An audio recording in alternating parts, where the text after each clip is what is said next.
Bienvenidos a Ahora Yo Sé, un episodio más. Les saluda el licenciado Ariel Yos. Y hoy hablaremos un tema controversial, el derecho laboral empresarial. Para ello tenemos un super invitado, el licenciado Leonel Mendizábal, experto en derecho laboral empresarial. Muchas gracias, licenciado, por estar con nosotros. ¿Qué tal y cómo está? Mucho gusto. Pues básicamente nuestro podcast está enfocado en poder enseñarle a la población guatemalteca, al empresario, sobre temas legales y hoy queremos hablar sobre el derecho laboral, pero desde el enfoque empresarial. ¿Y cómo nos puedes definir, licenciado, qué es el derecho laboral, pero desde el enfoque empresarial? ¿Cómo juega el papel aquí en Guatemala y un significado, una definición que nos puedas dar?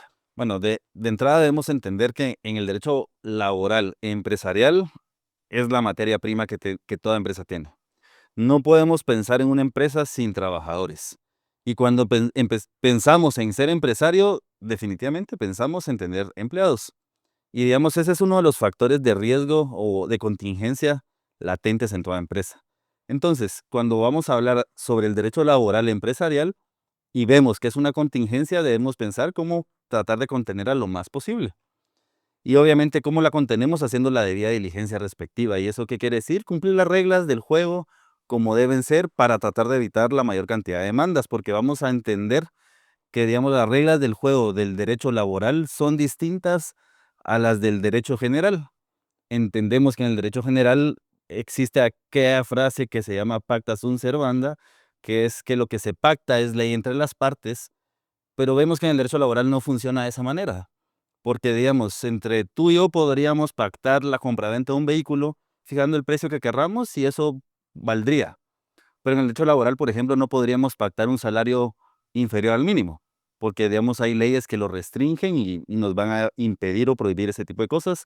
Y vamos a encontrar frases como nulla ipso iure, que quiere decir que es nulo de pleno derecho cualquier cosa que sea inferior a todo aquello que el derecho laboral regule, ¿verdad?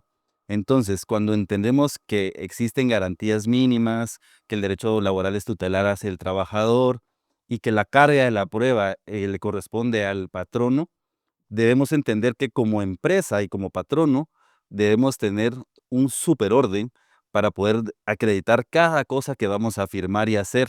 En ese orden de ideas, para terminar y aterrizar en mi definición de qué es el derecho laboral empresarial, tendríamos que decir que es aquella rama del derecho que regula a la empresa con respecto a sus procesos y sus trabajadores de una forma ordenada para poder llevar el control de cada uno de ellos en una forma que se pueda acreditar frente a un juez de trabajo y poder demostrar fehacientemente cada una de las decisiones apegadas a derecho de las leyes laborales y de la OIT, porque vamos a ver que tiene un alcance más allá que solo de las leyes guatemaltecas.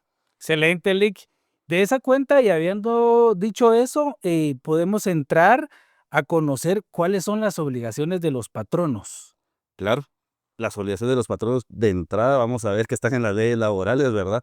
Y las principales, porque vamos a tener que entender las principales, va a ser tener un orden con relación a los contratos de trabajo que tiene con cada uno de sus trabajadores, los pagos que se acreditan con cada uno de sus trabajadores, si supera 10 trabajadores, el reglamento de trabajo el reglamento de trabajo que va a tener en su empresa, el Instituto Guatemalteco de Seguridad Social, va a tener que tener, dependiendo obviamente qué tipo de trabajo, no la seguridad social que va a tener con relación al tipo de trabajo que se desarrolle, obviamente el cumplimiento de aquellas obligaciones particulares y específicas, como podría ser entregar las herramientas muy particulares de trabajo. Entendamos, por ejemplo, albañiles, cascos, arneses, herramientas de seguridad. Entendamos, por ejemplo, eh, trabajadores del campo, todas aquellas herramientas que se requieren para poder trabajar en el campo. Entonces, cuando entendemos cuáles pueden ser las obligaciones del patrono frente a los trabajadores, es todo aquello que se debe entregar a un trabajador para el desarrollo de su trabajo y todo aquello que debe cumplir con el trabajador por el desarrollo de su trabajo. Y a veces nos preguntan a nosotros, ¿y a quién se le debe llamar patrono? Porque puede ser una persona, un ejemplo así simple, alguien que tenga un salón de belleza y tenga uno o dos trabajadoras, o alguien que tenga una barbería, sea dueño de una barbería y tenga uno o dos trabajadoras. ¿Pasa a ser patrono él? Yo creo que el código de trabajo nos da la solución. Eh, Todo aquel que dé instrucciones, ya sea de forma directa o delegada, dé instrucciones y esté, digamos, y tenga a alguien bajo su subordinación, es un patrono. Entonces, el código de trabajo nos dice que si tú le das instrucciones a alguien, tú sos su patrono. Y eso es importante, que la población guatemalteca entienda, o las personas que tienen un negocito, como comúnmente se le llama aquí en Guatemala, un negocio se le dice: "Tengo mi negocito y tengo 2 trabajadores, yo no estoy obligado a todo lo que establece la legislación laboral". Y no es cierto, ¿verdad? Porque debe contar con un contrato, debe pagar algo muy importante, que es el salario mínimo, que ahorita en este año, en el 2025, pues cambió. Y yo hice un video hace unas semanas y me preguntaban por ahí, pero yo que tengo un trabajador, ¿tengo el derecho de pagar el salario mínimo vigente del 2025? El derecho y la obligación. Y ojo, es bien interesante porque yo creo que la coyuntura guatemalteca ha confundido algo muy importante y cree que con un trabajador, además que no es su obligación, le pide facturas. Y entonces, con lo que estábamos diciendo es, si me da facturas y solo es un trabajador, entonces, además de que le puedo pagar lo que yo quiera, entonces no soy su patrono. Pues como dijimos, ¿verdad? El código de trabajo nos da la respuesta. Si yo le doy instrucciones, soy su patrono y consecuentemente debo cumplir con todas las obligaciones que ya dijimos. Y una de ellas es precisamente el pago del salario mínimo. Entonces, aunque me dé facturas, y aunque no, digamos, solo sea un trabajador y aunque, digamos, la relación sea algo atípica, porque tal vez no trabaje las 8 horas o no trabaje de lunes a viernes o no sea un trabajo común y corriente porque es un emprendedor y tiene un trabajo un poco distinto, pero si le estoy dando instrucciones, digamos, y está bajo mi dependencia, sigue siendo mi trabajador. Y entonces, a veces creo que el chapín, de a pie, digamos, o que no tiene tanto conocimiento en el derecho laboral, se confunde y comete el súper error de no tratarlo como su trabajador. Y entonces comete el error de no pagarle su salario mínimo, no pagarle sus prestaciones, su bonificación, incentivo, no darle vacaciones. Y pues tú sabes mejor que yo todos los problemas que acarrea y consecuentemente los problemas legales que se puede llevar después esa persona, ¿verdad? Y mucho ojo a los patronos, porque el no pagarle el salario mínimo al trabajador no quiere decir que el trabajador cuando se termine la relación laboral no lo vaya a reclamar. Se puede reclamar por varios años y aquí el licenciado pues hemos tenido casos donde él está en la parte patronal y yo estoy en la parte del trabajador y se ha dado el caso que se da reajuste por años. Muy importante también mencionarle que también el trabajador tiene obligaciones con su patrono. ¿Podrías mencionar algunas de las obligaciones que tiene el trabajador con el patrono? Pues sí, de entrada el trabajador, su obligación principal va a ser cumplir con su contrato de trabajo. Y esa es por eso es que una de las digamos, así como es una obligación del patrono hacer el contrato de trabajo, también es su derecho, porque dentro del contrato de trabajo van a estar las obligaciones que va a tener el trabajador que cumplir y dentro de ellas van a ser sus atribuciones. Y entonces el trabajador, así como está obligado a firmar su contrato de trabajo y es su derecho al mismo tiempo, está obligado a cumplir con lo que ahí establezca. Entonces, digamos, la obligación principal va a ser cumplir con las instrucciones que el patrono le dé. Y entonces, si lo vemos a la inversa, dijimos, ¿qué vuelve a una persona patrona? La instrucción que le da el trabajador. ¿Y qué obligación tiene entonces el trabajador? Cumplir con esa instrucción. Entonces, esa va a ser la primera obligación que va a tener el trabajador. Y la segunda va a ser, obviamente, respetar el horario, cumplir sus obligaciones de trabajador, eh, guardar la lealtad, guardar fidelidad, cumplir su trabajo a cabalidad. Si, inclusive, si el trabajador pierde el tiempo y hace el trabajo mal hecho, la ley establece, y eso es algo que tal vez muchas personas no saben, que el tiempo que se tarde en hacer bien el trabajo que hizo mal, no se computa ni siquiera como tiempo extra. Y eso es parte de que sea considerado trabajador. Entonces, cuando las personas dicen, como no es mi trabajador, lo voy a tratar como no trabajador, pero se equivocó, hay un error técnico, porque si sí lo tengo como trabajador, todo ese tiempo que digamos, se tarde en arreglar lo que hizo mal, no se lo debo pagar. Y el ejemplo fácil de entenderlo es, por ejemplo, en los bancos. Cuando al cajero pagador no le cuadra la caja y digamos que fue por un error de mal conteo o mal cálculo, todo ese tiempo que le lleve volver a contar para que cuadre la caja no es un tiempo extra. porque, digamos, él lo hizo mal y el propio Código de Trabajo establece que todo ese tiempo adicional que el trabajador se lleve en arreglar lo que hizo mal no es tiempo extra. Entonces, tenerlo como trabajador con contrato de trabajo, con obligaciones bien definidas, me va a dar un beneficio a mí como patrono. Entonces, esa obligación del trabajador es clara y puntual en beneficio del patrón. Y el contrato es muy fundamental, pero, aquí en Guatemala existen varios tipos de contrato, y tu persona asesorando, empresas, pues, le toca que hacer esa tarea de poder hacer un buen contrato, porque, como decías, si existe una relación laboral, pues, obviamente se realiza un contrato con horario normal, horario diurno, pero si el trabajador no llega todos los días, si el trabajador solo trabaja cierta parte de lo que se realiza en la empresa, existe otro tipo de contrato. Entonces, ¿nos podrías comentar un poco, bajo tu experiencia, qué tipos de contratos has realizado con las empresas que has asesorado? Claro, te podría servir de, digamos, que fuera una relación, digamos, no ordinaria, te podría servir el contrato a tiempo parcial, el contrato a destajo, por ejemplo, que son contratos distintos y no tan comunes o no tan usuales, digamos. Incluso está el contrato de aprendiz. Y, digamos, esos 3 contratos, ¿qué tienen de características particulares? El contrato a tiempo parcial, como el nombre lo dice, es alguien que no va a trabajar todos los días o no va a trabajar toda la jornada y me permite entonces ya calcular el tiempo por hora. Y entonces voy a pagar el salario mínimo, como lo estamos diciendo, pero por hora.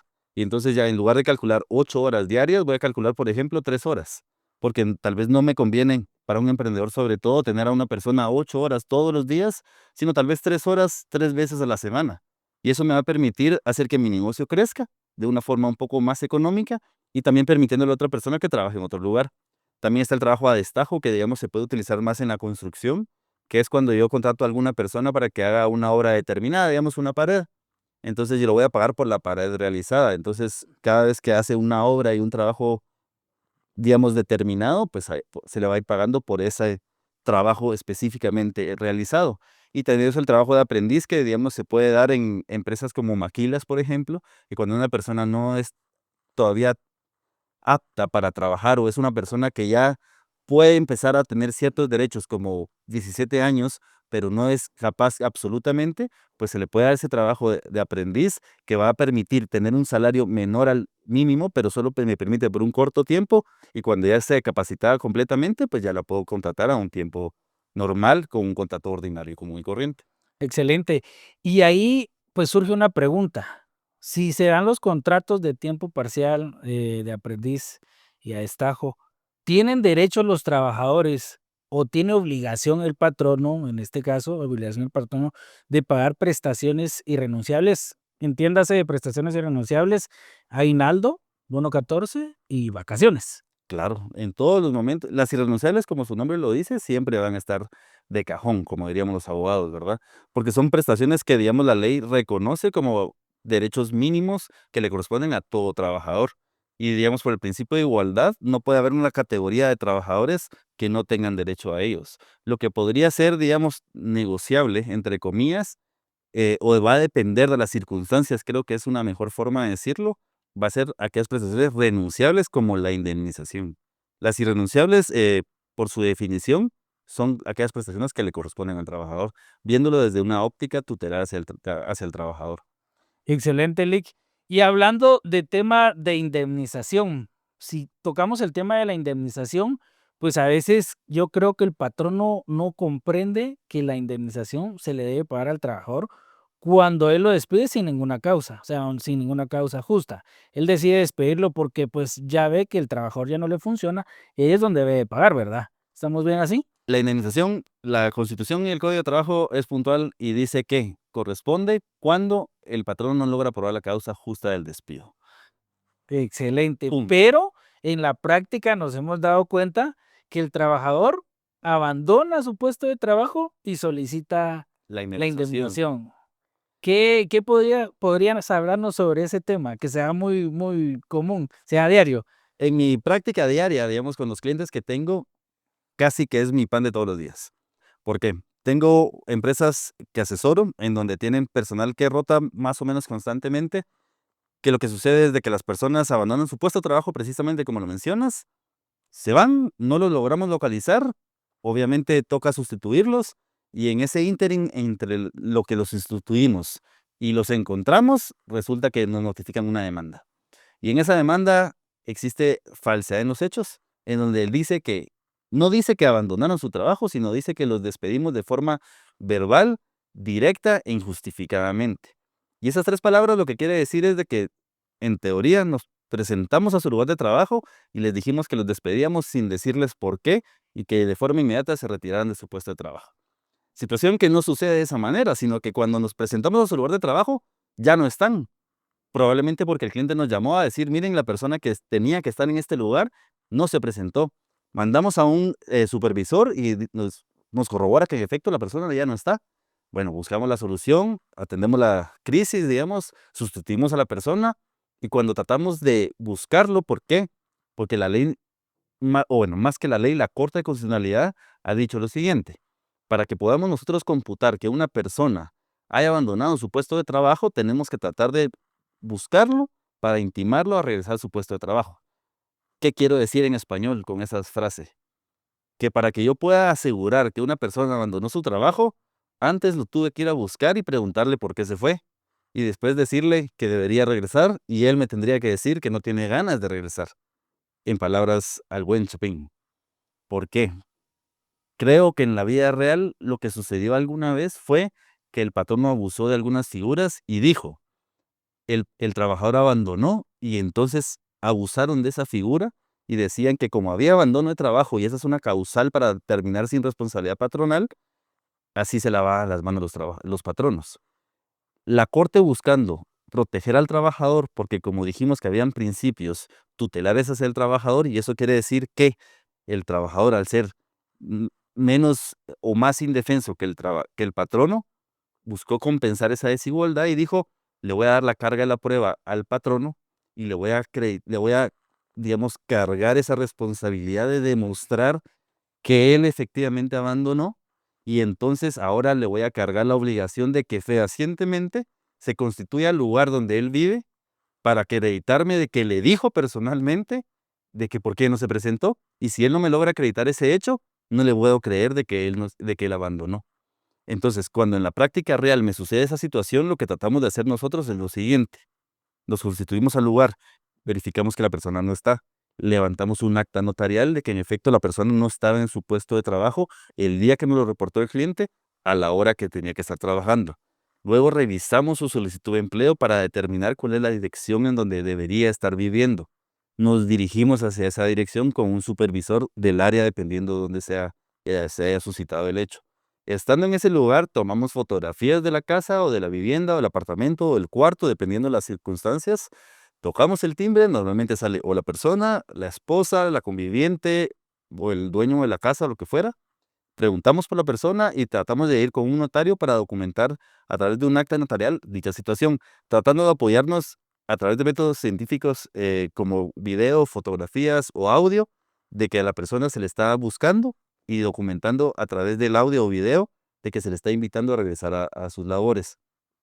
Hacemos todo ese trabajo para que cuando lleguemos con el juez le podamos decir, mire, el día uno que nos dijeron que la persona no estaba constituida en su lugar, lo fuimos a buscar, puede ver aquí el acta notarial que dice eso, pero yo ya sé que los otros abogados me van a decir de que esa acta es unilateral y que Ah, como la otra parte no compareció, no va a tener valor probatorio. Entonces le presentamos los audios y videos en donde estamos en el lugar de vivienda diciéndole, aquí estamos en la casa de él, solo que él no quiso salir, cuando no quiere salir, obviamente, y si sí quiso salir, salió y no quiso firmar el acta porque también tenemos un notario y tenemos el audio, video o fotografías de la persona en el lugar. Y entonces le estoy tratando de acreditar de que hice todos los medios posibles. Si logro acreditarle todo eso y convencer al juez de que yo llegué al lugar de su trabajo y no estaba, llegué al lugar de su vivienda, lo encontré o no lo encontré, pero me atendió él o alguna persona que es su pariente o su trabajador, porque la ley dice que así se puede entender de que se hace de forma personal, y que la persona dijo que no iba a regresar, puedo entender que tengo la primera ausencia.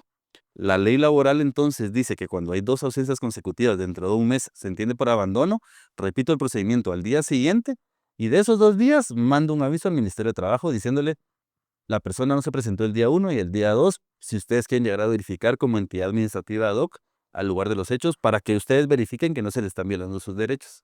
Y entonces, cuando me llega la demanda, pues ya me puedo constituir, digamos, a defender el caso, a decirle al juez, mire, aquí no es cierto que sucedió eso, hay una falsedad en los hechos y entonces me vengo a defender diciéndole que lo que sí sucedió fue un abandono y se lo vengo a acreditar de que el abandono se dio el día 1 y 2 con los medios probatorios que acabo de acreditarle para entonces tener una oportunidad de defenderme. Y lo que la ley dice además de eso es de que si la persona abandonó su puesto de trabajo y consecuentemente me permite a mí despedirlo porque ahora tengo una causal de despido sin responsabilidad patronal, pueda reconvenirlo, que eso quiere decir demandar al trabajador porque él debió darme un preaviso dependiendo del tiempo que llevaba trabajando para decirme que él ya no quería trabajar, porque también la ley prevé esa circunstancia, ¿verdad? Que el trabajador ya no quiera trabajar, pero dependiendo del tiempo que lleve trabajando, me debe decir desde una semana, 10 días, 15 días, a un mes, para decirme, ya no quiero trabajar, para evitarme daños y perjuicios que me pudieron haber ocasionado. Entonces, este gran proceso se realiza cuando una persona abandona, pero en su demanda miente y dice, me despidieron. Pero yo tengo que ser sumamente precavido, como dijimos en la definición del derecho laboral patronal, para que si esa situación sucede, yo me pueda defender. De lo contrario, como dijimos que la carga de la prueba me corresponde a mí y el derecho laboral es tutelar a favor del trabajador, y eso quiere decir que yo, patrono, soy el que está obligado a probar todo lo que el trabajador diga es mentira, con esos medios probatorios puedo tener un chance de defender. Excelente explicación, Lick. Y nos podemos dar cuenta, y ojo a los patronos, porque siempre cuando ellos tienen una demanda o tienen un abandono, ellos dicen, bueno, estoy perdido, tengo que pagar la indemnización. Pero lo que está pasando es que no se están asesorando bien, porque si tuvieran a un licenciado como el licenciado, les juro que sí, no pagan la indemnización, pero también es prudente poder establecer de que aquí se ahorran, o más que todo no ahorrarse, en lo que no se paga la indemnización por abandono, más las irrenunciables, sí se deben de pagar.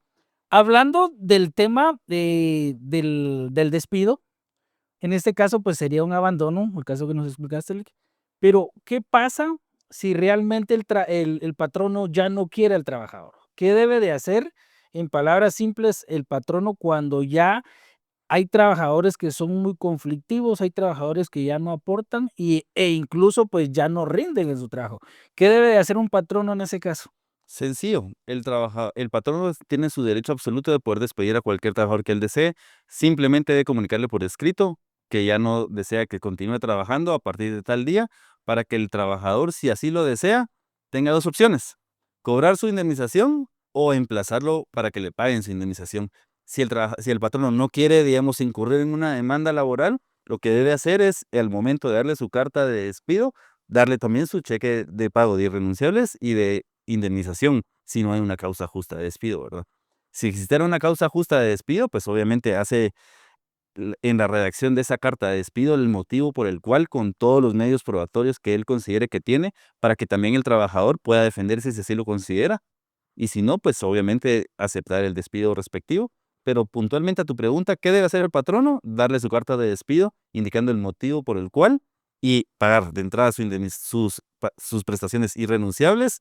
Si no hay justificación, su indemnización. Y si sí la hay, pues no, y el trabajador tendrá su derecho a emplazarlo o no. ¿Y te ha tocado alguna vez defender a alguna empresa que no cuente con documentación? Como por ejemplo, pagos mensuales, documentación de respaldo fehaciente, donde pagó bono 14, donde pagó aguinaldo, donde se le brindaron vacaciones al trabajador. ¿Sí te ha tocado y qué has hecho en ese caso? Sí, me ha tocado, digamos, a veces quizá ese tipo de malas circunstancias, porque digamos, me ha tocado estar en las dos, voy a poner dos ejemplos muy cortos. Me ha tocado defender empresas que no las han pagado y consecuentemente no las tienen, y de plano ahí sí no se puede reconstruir nada porque no existe, y llegamos a ese punto donde toca pagarlas en un solo momento porque el juez condena el pago, y como no se puede reconstruir lo que no existe, pues en ese momento hay que pagarlas, ¿verdad? Y es un volumen o un monto voluminoso. Y hay otro caso en donde sí se pagaron, pero por una falta de orden, toca pagar otra vez, y entonces entramos a frases de abogados comunes, que el que paga mal paga 2 veces. Exacto. Entonces, el que no guardó todos sus registros de pagos, lastimosamente tiene que volver a pagar, porque si no tiene el registro de pago y además, digamos que en el caso de las trabajadoras del hogar, a veces que se paga en efectivo, no hay ni siquiera una forma de tratar de ser creativo, pues, tratando de solicitar al banco los registros de pagos bancarios, porque a veces se han hecho pagos con transferencias, entonces es posible tratar de que bancarizadamente reconstruir dichos pagos y que la persona reconozca que dichos montos que se transfirieron fueron pagos de salarios, por ejemplo, o pago de aguinaldo, bono 14. Sin embargo, a veces es en efectivo o a veces la persona no lo reconoce y entonces toca pagar otra vez.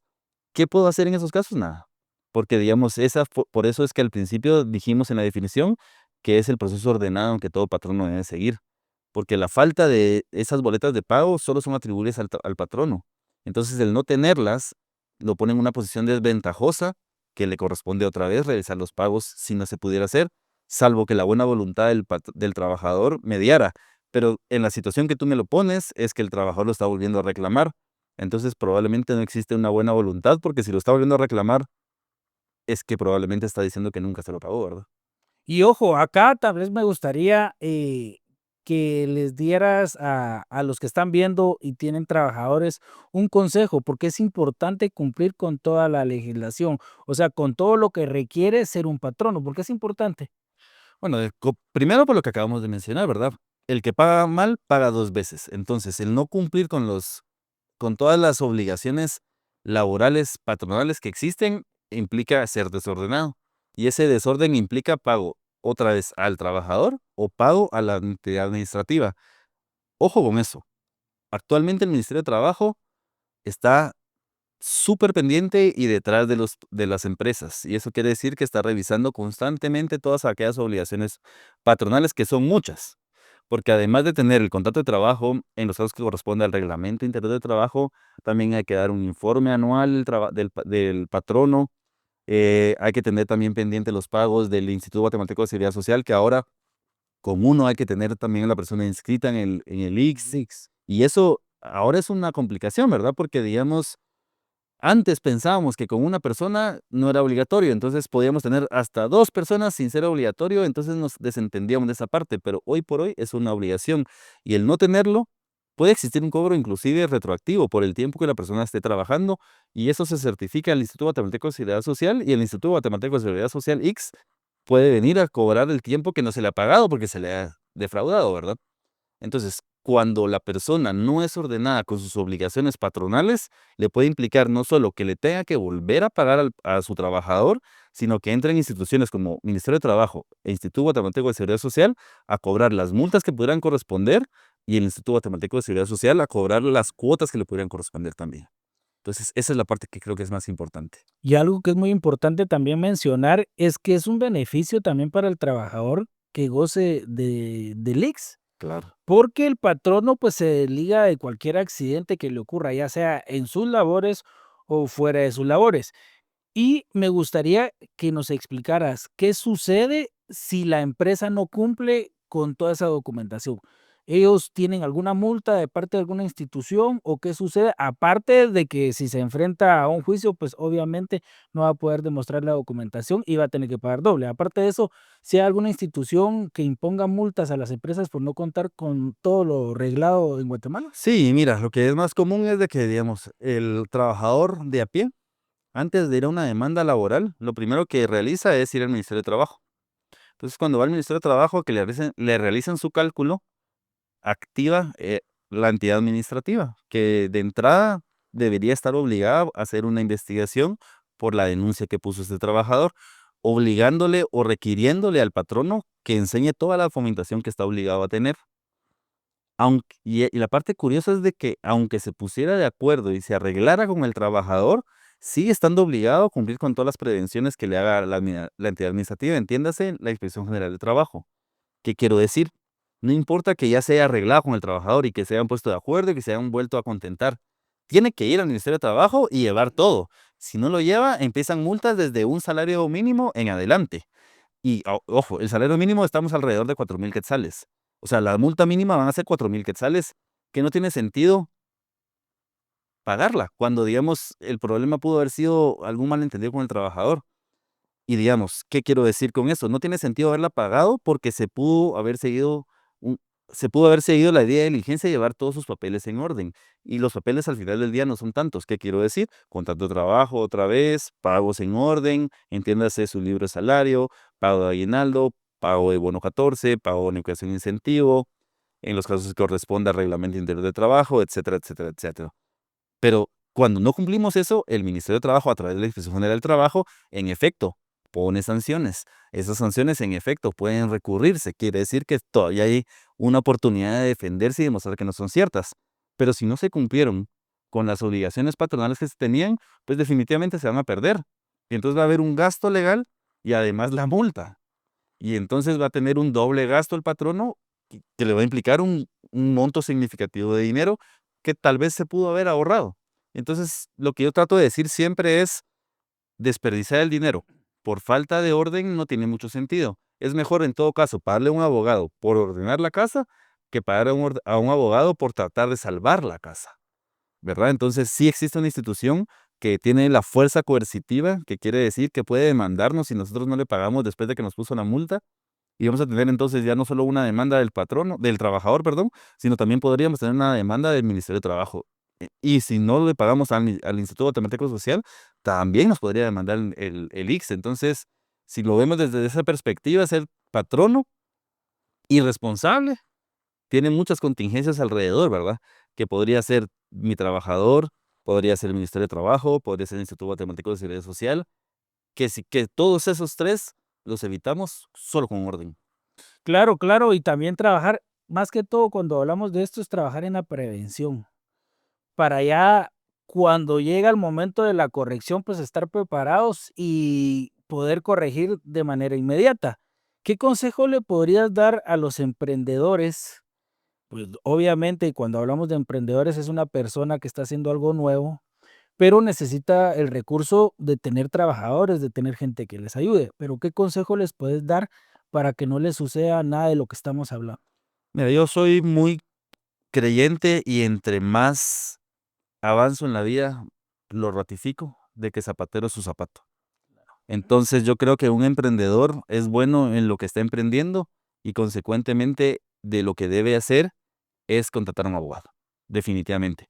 Si puede contratar preferentemente a un abogado laboralista, mejor, porque él va a saber las obligaciones laborales que tiene que cumplir dependiendo de su tamaño de empresa. Y cumpliendo con esas obligaciones laborales, se va a evitar dolores de cabeza y se puede dedicar simplemente a su negocio. Sí, sí, siempre lo recalcamos aquí en el podcast que es fundamental que sea un experto en la materia, porque como ya lo hemos dicho en otros episodios, somos abogados, notarios y licenciados, pero cada quien tiene una expertise y aquí tenemos al experto en el ámbito empresarial y entonces también, aparte de ser experto en el ámbito empresarial, quiero mencionar pues que él se dedica a defender situaciones que para muchos es indefendible. Como por ejemplo, nos gustaría que nos tocaras el tema, primero, una calificación al juzgado laboral. Y saludos a los amigos del juzgado laboral, porque nos conocen por allá mucho. Claro, Un saludo a todos, se les quiere a todos, a todos. diferente, pero se les quiere.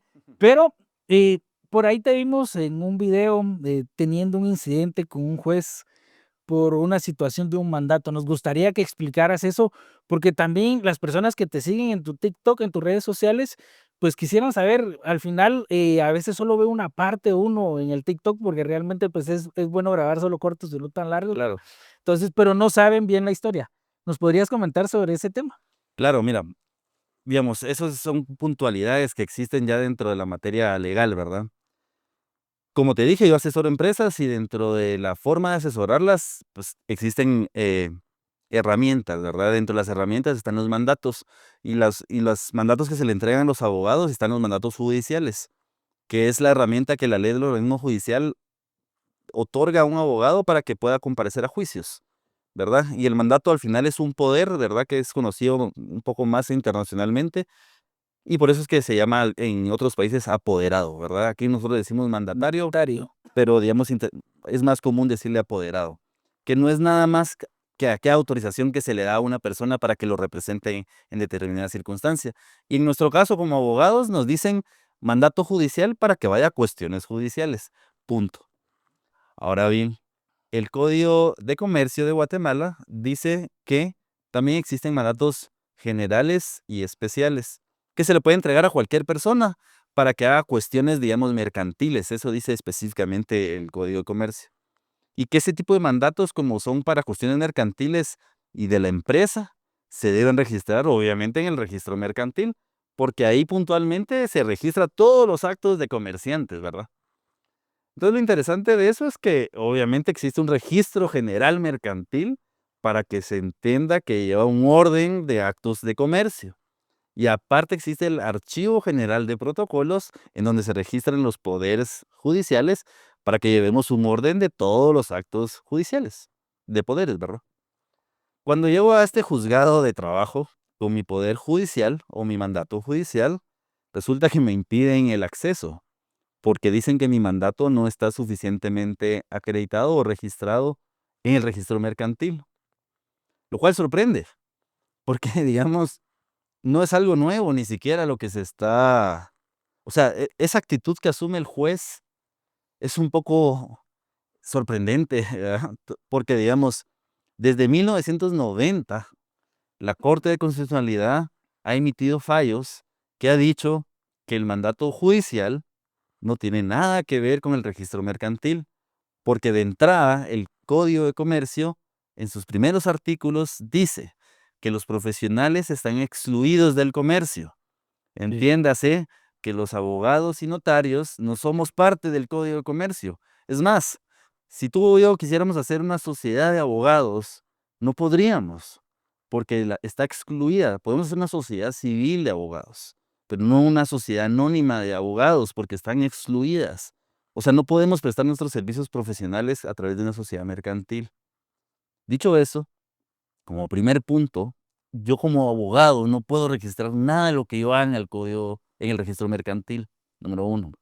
Número dos, yo tampoco estoy representando mercantilmente a la empresa, la estoy representando judicialmente y por eso existe el archivo de protocolos.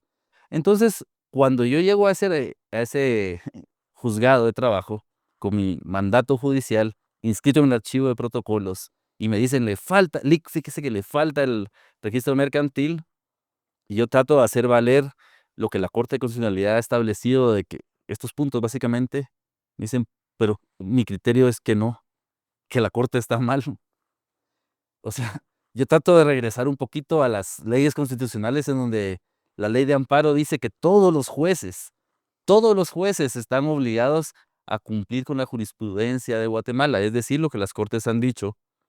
Dice, sí, pero yo creo que ellos están mal. Entonces, debemos entender que hay una jerarquía, ¿verdad? Entonces, donde están jueces de menor calidad, jueces de primera instancia, están las cortes de apelaciones o las salas de apelaciones, la Corte Suprema y, digamos, paralelamente o un poco arriba, la Corte de Constitucionalidad, que hace valer la Constitución. Pero un juez de primera instancia no puede decirle a un magistrado de una corte que no está en lo correcto. Un magistrado de la corte sí le puede decir a un juez. Puede ser que el juez esté en lo correcto, pero jerárquicamente no se lo puede decir a un magistrado porque así es la jerarquía. Entonces, cuando yo tengo este incidente con el juez, le hago valer todos estos argumentos y pareciera bien curioso que no importan. Y entonces empieza a dar una serie de resoluciones en donde no se puede, no se puede, no se puede, no se puede, no se puede.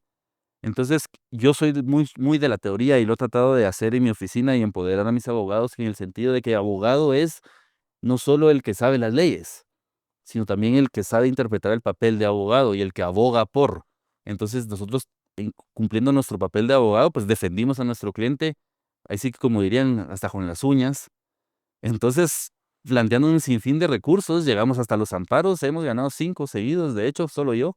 Pero no quiere decir de que yo tenga la razón, porque hay un sinfín de fallos desde 1990 hasta 2024, porque en el 2025 creo que todavía no han habido sentencias de eso, en donde dicen que los mandatos judiciales no se inscriben.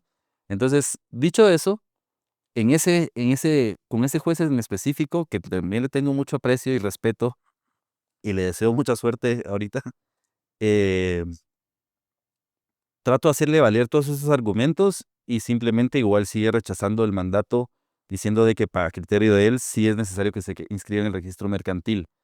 Tiene incluso un letrero de eso fuera de su juzgado diciendo que todos los mandatos se inscriben, Yo traté de dejarle una copia de la primera sentencia de amparo que tuve en donde le dicen no se inscriben, deje de estar pidiendo eso porque no se inscriben, pero ahí sí que no puedo hacer más que darle una copia de la misma. Y yo creo que todos los abogados que vamos a litigar a laboral lo sabemos.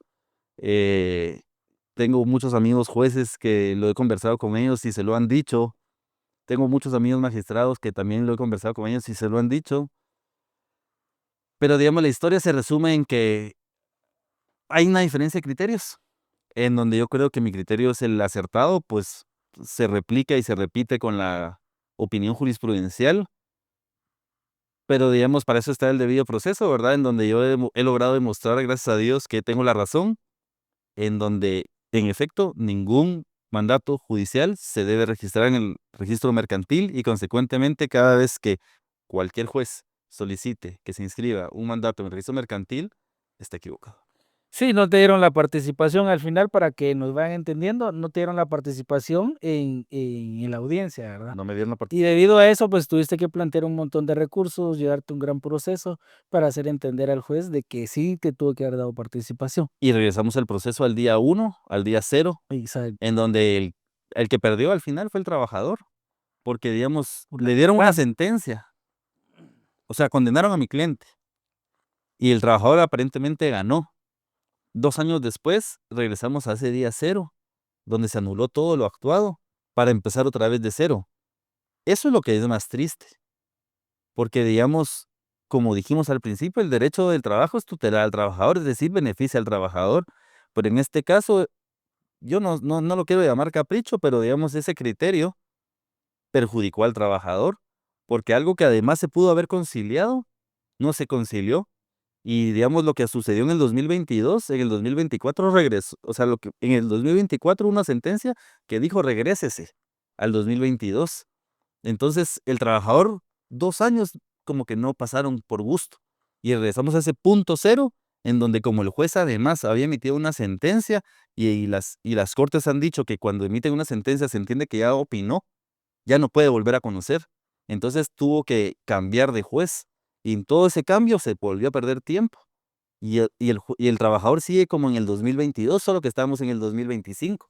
Él fue el más perjudicado al final del Fue caso. exacto. ¿Qué calificación le das al juzgado laboral? Con respecto a ese punto, de 1 a 10, 10. ese es 0. Y bajo las otras circunstancias, como la admisión, el tiempo, tenemos que calificar Claro, no, el juzgado a ambos mí, aspectos. ese juzgado a mí particularmente, yo me llevo muy bien con el personal, me parece que es un juzgado ágil, me parece que fue un juzgado que se creó, eh, por una necesidad que tenían los juzgados de trabajo de descargar de trabajo y, consecuentemente, nace bien. Es un juzgado que tiene bastantes procesos y los lleva de forma ágil, tienes en su propio juzgado sus propias salas y eso le permite que sean más dinámicas. Y, digamos, personal, yo te podría decir que de 1 o de 0 a 10 les puedo dar un 8 o 9, o sea, son amables, son respetuosos. El juzgado, digamos, no lo conozco internamente, pero donde estoy es ordenado también, es limpio, las personas son agradables. Los criterios en general no creo que son muy malos, salvo ese puntual. Entonces, el único lugar donde les pongo 0 es en ese criterio específico.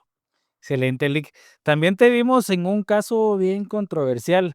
Aquí en Guatemala, para algunos centros comerciales es legal que se les imponga cepo a los vehículos. Pues el licenciado dice que no es legal y tuvo un caso donde a un su cliente se le colocó un cepo dentro de un centro comercial y le cobraron el cepo.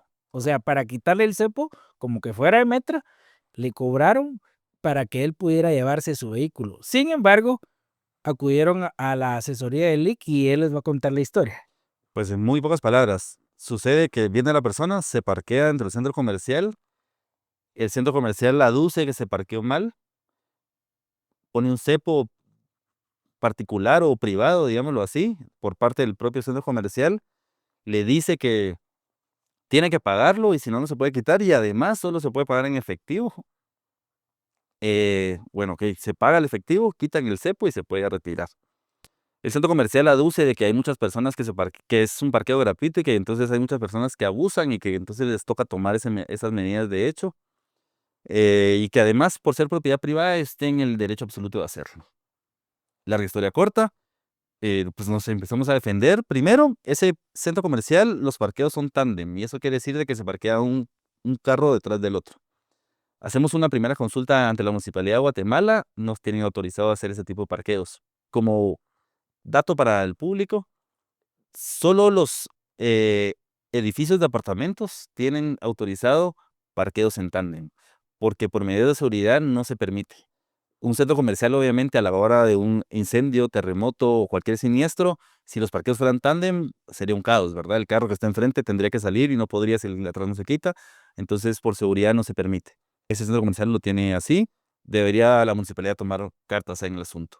Pero ponen el cepo, vamos a la municipalidad, no está autorizado, vamos a Diaco.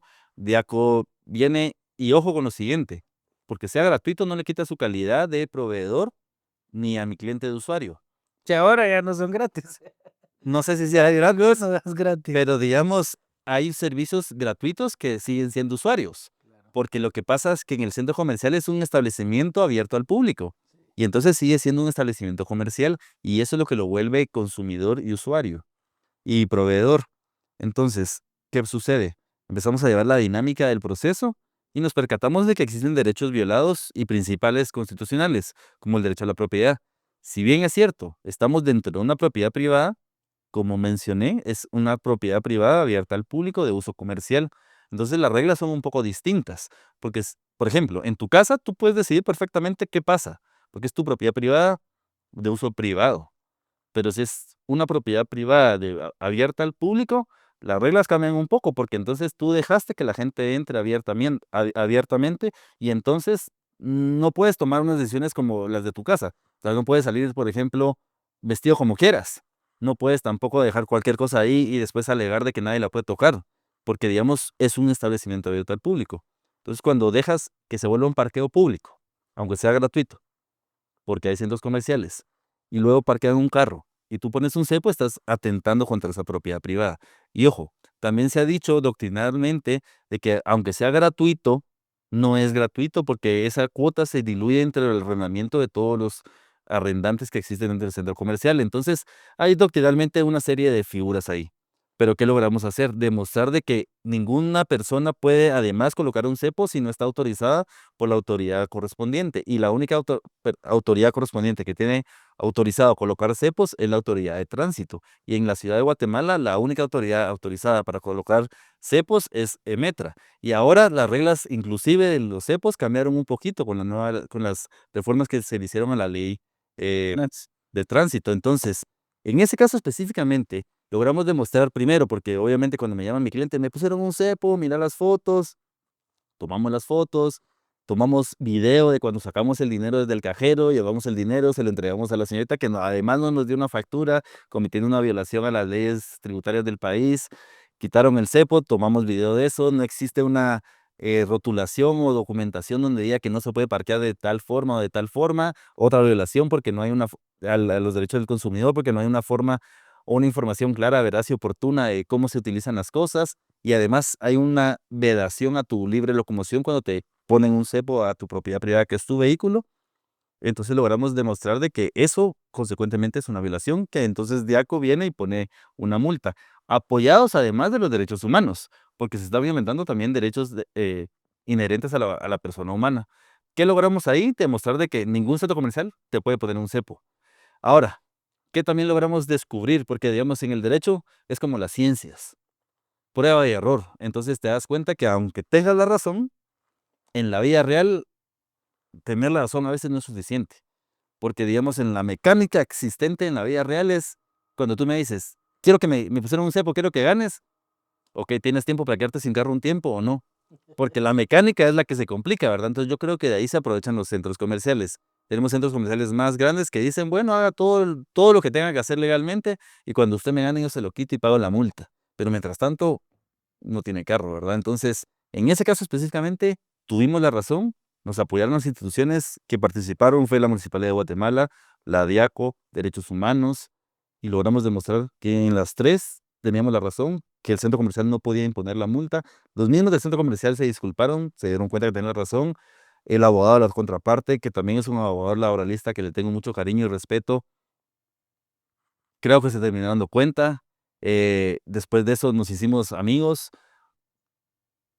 pero obviamente fue desgastante, ¿verdad? Entonces, yo creo que al final del día el aprendizaje de ese caso fue que deberíamos tal vez armonizar todas las reglas, ¿verdad? Porque, digamos, ese caso específico ganamos, nos fue bien, acreditamos de que no se podía hacer, la peleamos como se podía, con las uñas también, como con el caso del mandato, pero fue desgastante. Pero, ¿qué fue la moraleja?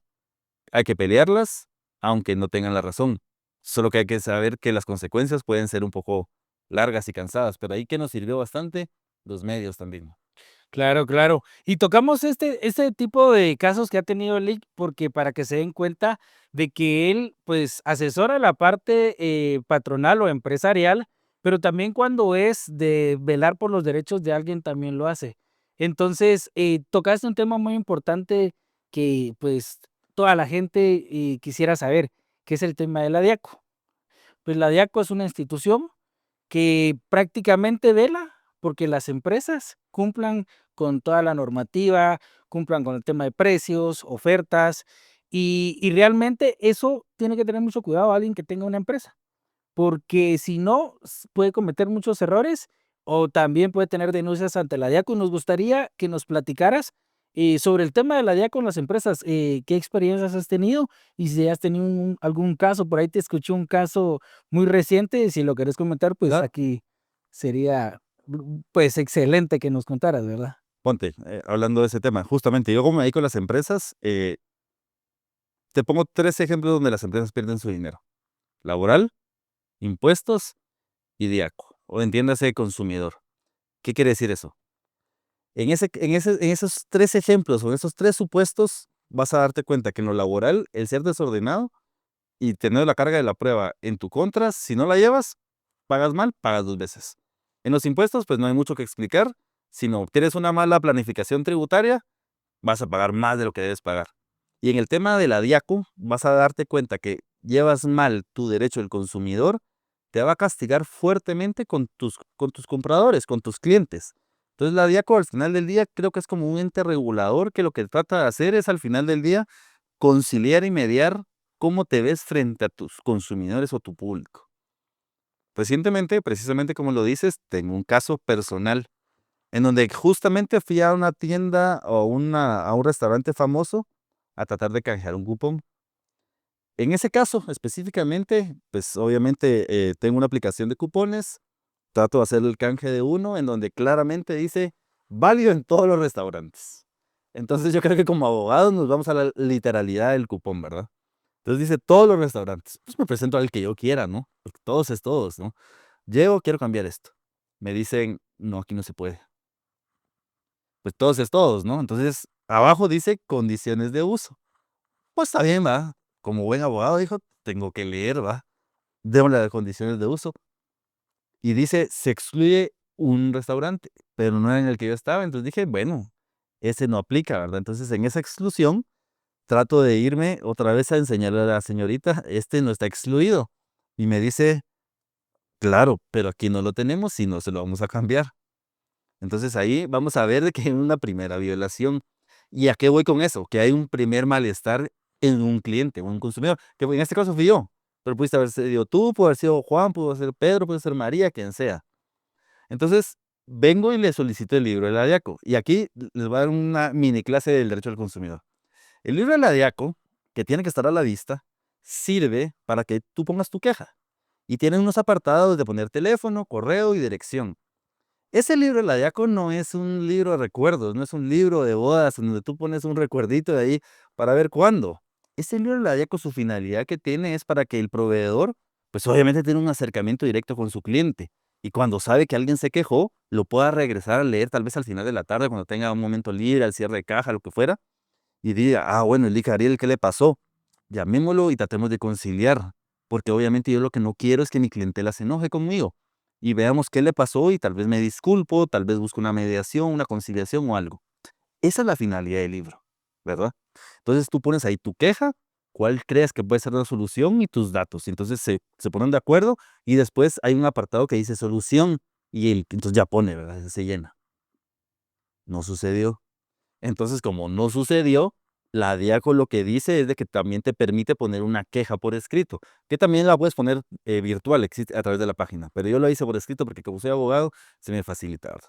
Entonces, hago mi memorial, narro los hechos, pongo las pruebas y presento diciendo básicamente que solicité canjear una promoción a través del cupón, con las pruebas respectivas, que es el cupón, que puse mi queja a través del libro de la DIACO, pongo la foto del libro de la DIACO, que nunca me fue atendida, y que cuando me llaman a decirme que quieren conciliar conmigo, lo que me ofrecen es darme lo que no me pudieran haber vendido. Pero que ya resulta ser un poco burla, ¿verdad? Porque, digamos, el cliente probablemente lo que quiere es en ese momento su producto.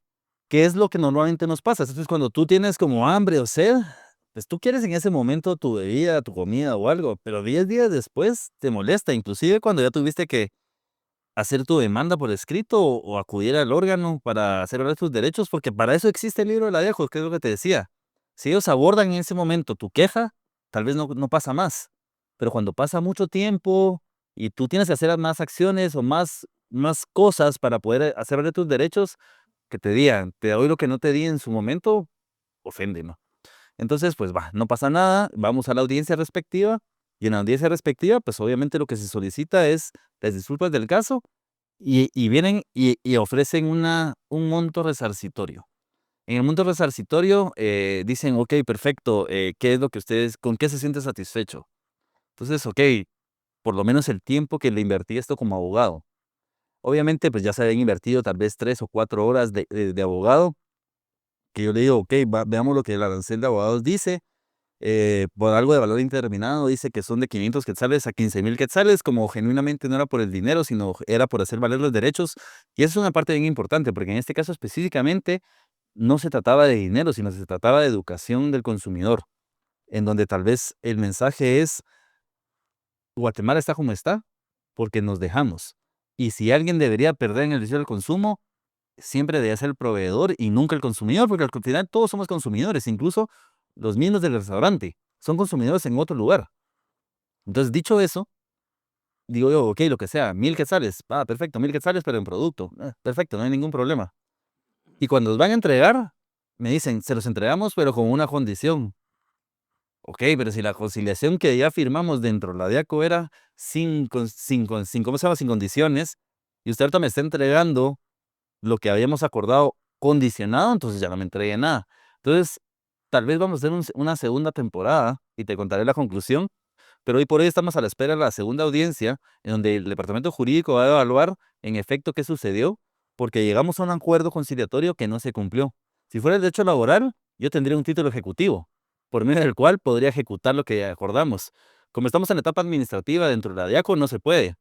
Pero digamos, lo que sí va a suceder ahorita es de que la DIACO deberá revisar si existieron 3 violaciones o no. Número uno, falta de cumplimiento de la promoción, porque decía que se tenía que cumplir un determinado producto que no se cumplió. Número dos, atención a la queja que se puso en el libro de la DIACO, que tampoco se cumplió. Y número tres, y más importante, publicidad engañosa. Porque si te dicen que con un cupón puedes ir a cualquier restaurante y resulta que no puedes ir a cualquier restaurante, hay publicidad engañosa. Y hoy por hoy, las directrices del Ministerio de Economía a través de la dirección de la DIACO es que esa sanción es la máxima. Porque, digamos, el guatemalteco, digamos, hemos sido víctimas de un montón de publicidad engañosa. Y si te has dado cuenta, en una serie de productos siempre, como dicen por ahí, nos han visto la cara. Entonces, la DIACO ha tratado de estar detrás de algunas cosas muy específicas como colegios, gasolina y publicidad engañosa. Entonces, en este caso, yo he tratado de estar detrás de este caso por eso. ¿Y por qué es importante para mí contarte esta experiencia? Porque las empresas, digamos, a veces no tienen una comunicación directa entre su departamento de marketing y su departamento legal. Entonces creen que es muy fácil sacar una promoción bien bonita para atraer clientes, pero no ven las repercusiones legales que podrían existir detrás de ellas. Entonces, cuando no se comunican esos dos departamentos, puede existir un problema grande, porque digamos, yo puedo sacarte una promoción que diga todo lo que puedas comer gratis de por vida, de por vida. Eso tendría una implicación bien importante legal, ¿verdad? De por vida. Porque, digamos, puede escucharse bien chilero, pero no, pero legalmente tal vez yo, ¿será que lo puedes cumplir de verdad? No. Entonces, hay que entender de que lo que nosotros decimos y ofrecemos como empresa va a poder tener una trascendencia más allá. Y eso es lo que estoy tratando digamos, demostrar con este caso. que, digamos, aunque sea una cosa insignificante, por decirlo así, porque a veces, ahorita que lo subí a mis redes, me decían, estás peleando por un cupón, no por un cupón, por mis derechos y por tus derechos, porque al final del día ganar este caso, y como anécdota, ya no existe el cupón, ya lo quitaron. Ya. Entonces quiere decir de que caló y quiere decir de que el restaurante este se dio cuenta de que en efecto cometieron un error. Y además tengo las pruebas, porque digamos tengo el acta donde se disculpan, llegan a un acuerdo y el error que tuvieron fue pasarse de vivos, porque queriéndome firmar un convenio donde no puedo contar este caso. Obviamente te lo estoy contando porque no lo firmé, ¿verdad? Porque tengo la libertad de expresión. Y si quieren saber qué restaurante es, váyanse a las redes de Lick. Y usted que nos está viendo, porque acá lo que nos dice Lick es hacer valer sus derechos. La Diaco sí funciona porque él nos lo está diciendo y hemos escuchado otros casos. Yo no he tenido casos en contra de la Diaco, pero si usted ve alguna injusticia, ponga su denuncia en la Diaco. Lick, y para ir casi cerrando, me gustaría que le dieras un consejo a los empresarios. Empresarios, entiéndase desde el que tiene una empresa mercantil, o hay empresarios que no los podemos llamar que sean legales porque no tienen una sociedad anónima, una empresa mercantil, pero son empresarios, tienen empleados. ¿Qué consejo les podrías dar para que ellos no cometan todos los errores que hablamos el día de hoy? ¿Qué deben de hacer? A los emprendedores también, porque entran en este ramo de los empresarios, ¿qué podrías darles ya para ir cerrando? Mira, te lo resumo en 3 puntos. El punto número 1 es, primero, buscar la asesoría adecuada. Entiéndase el primero la legal. Busque al abogado de su confianza. Obviamente puede buscar a Lick Ariel o a su servidor. En un momento les doy mis datos. ¿Por qué? El abogado de su confianza les va a dar la asesoría que usted necesita, les va a poder dar una estructura, que es lo más importante, ¿verdad? Ese tal vez será el consejo número 2, tener una estructura que les va a permitir crecimiento. La estructura, o sea, después de la asesoría van a tener la estructura que les va a permitir ya buscar crecimiento laboral, crecimiento societario, les va a permitir crecimiento bancarizado y con esas 3 van a poder, digamos, despegar ya con su marca. Y el número 3 y más importante es siempre guardar un orden, porque cuando tenemos un orden dentro de la empresa, cualquier profesional va a poder llevar bien su empresa. Entonces, ya sea la contabilidad, la parte legal, la parte de marketing o la parte de promociones y cualquier otra parte, dependiendo del tipo de empresa que estén llevando, se va a poder ir fácil y usted va a poder dedicarse simplemente a lo que sabe hacer. Sin embargo, si tiene un desorden, no está asesorado y además tampoco tiene estructura, hacerlo de los escombros como abogados nos lleva el doble o triple de tiempo y eso le implica a usted pagar 2 o 3 veces más por hora de abogados.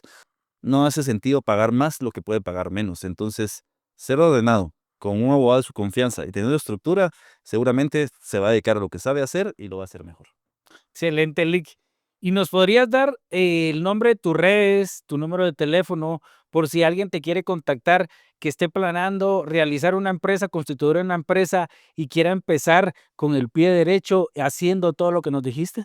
Claro, me pueden encontrar en cualquier red como Leo Mendizábal y en TikTok como el señor que sabe de leyes.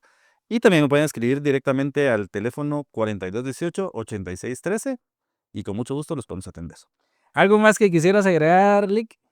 No, nada, ahora, que ahora me gustaría que sepan que también yo sé Ahora yo tratarlos a ustedes. Muchas gracias, Lick. A ustedes no olviden suscribirse, darle clic a la campanita y recuerden que ahora yo sé está enfocado en darles una información valiosa para que ustedes al final del episodio puedan decir, ahora yo sé de derechos laborales empresariales. Muchas gracias.